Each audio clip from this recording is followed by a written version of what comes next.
There are far more golfing movies than I thought there were, and some of them are great films like The Legend of Bagger Vance, Happy Gilmore, and Tin Cup.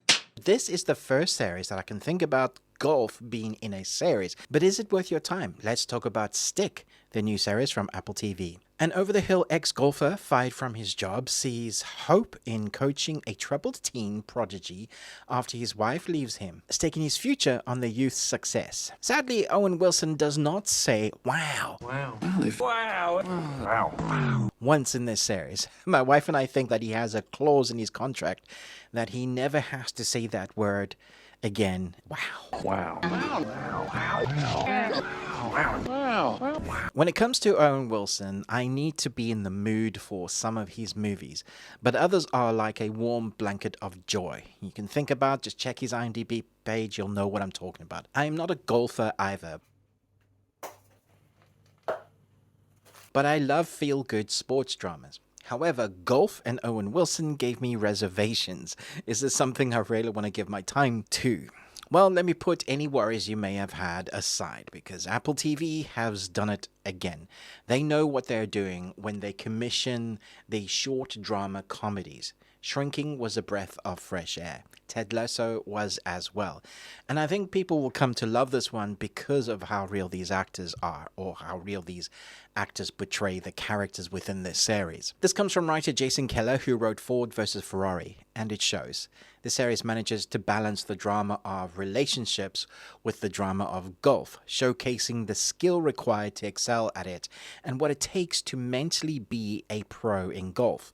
The creative shots make watching the golf in this series an exciting experience. If you've watched golf live, you know it's about as exciting as watching Trump trying to form a coherent sentence. Owen plays Bryce Cahill, once a pro as good as Tiger Woods, but due to a dark moment in his life, everything unravels, and he loses his career and his wife.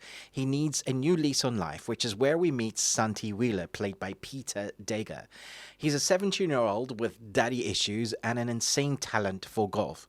Price convinces Peter's mother that he could be the next big thing, the next big Tiger Woods. What we get is a sort of coming-of-age road trip camper van style, with golf as the sport that drives the story forward. But the drama of broken people keeps you entertained. The episode length also helps maintain momentum. After the initial episode length of 45 minutes, each episode swings by a brisky 30 minutes. Owen becomes a mentor, a coach, a father figure, friend of Santi.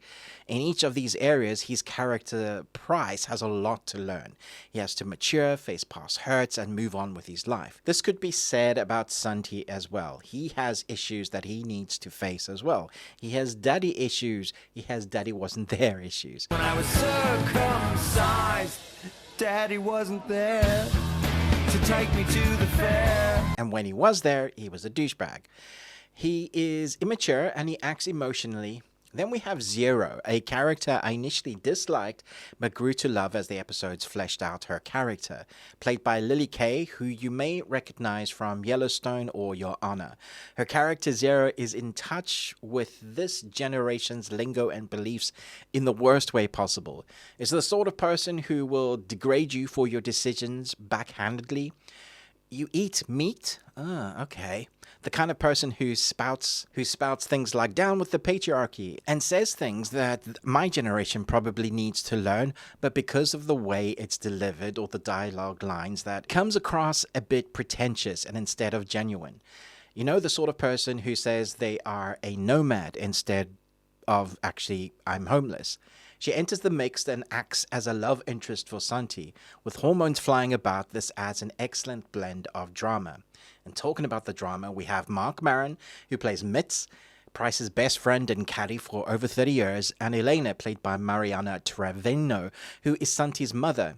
Anytime I see Mark Maron added to the cast list, I smile because I know what I'm going to get from his character and his acting. He will play a middle-aged, grumpy white man, yet witty, with major issues. Think of the snake in the Bad Guys animation movie and the series Glow. He's that same character. If you've seen those, you know what you're getting with his character. And that works well in this series. Owen's character is a sort of wheeler-dealer talking golfer trying to cope with the loss of everything and find something new to keep him moving on. Mitz, his best friend, is there to pick up the pieces and clean up the mess that Price will make. Not might make, but will make. Elena is dealing with financial issues and people often underestimating her intelligence. So you stick all of that together in a camper van and you see where the drama comes from, where the drama shenanigans come from. It's also a great looking series with an understated score that complements the story beats in the right moments. The writing for these characters is witty, but not so humorous that it doesn't feel authentic to the actors' characters. Everyone feels human here. What really helped to keep me engaged is the overall story was an underdog story. It's easy to root for Santi, as he is in way of his head. He is very talented, yes, but he needs coaching and must be coachable to develop the skills required to play with the big boys. All our characters go on a learning journey here, each with their own issues to overcome and learn from. I was surprised by the emotional depth in a few of these episodes. One episode in particular starts with a gut-wrenching punch that I wasn't expecting at all, a sort of what-if moment. It's beautiful and it's hard to watch, and yet brave, and yet is precisely what the story needed for more character depth. It doesn't shy away from those moments either or detract from the pacing of the competition arc. It's just a well-balanced series with heart. Is it as good as Ted Lasso or Shrinking? No, I don't think so, but those are top tier for me. Season 1 of Ted Lasso and both seasons of Shrinking had me laughing and in tears at times. Here, I was just emotionally engaged and rooting for the characters. So I give Stick 3.75 out of 5 Nicolas Cages. I guess I was pretty horny. Let me know, what is your favorite Owen Wilson movie and what is your favorite golfing movie? Let me know in the comments why they are your favorite. Thanks so much for watching. Remember to like this video and consider watching another review if you enjoyed my content. For example, have you seen Department Q on Netflix? I love that series. It's one of the best of the year so far. And on my channel right now, there is a review for that. But most of all, until next time, remember, live long and Tuesday.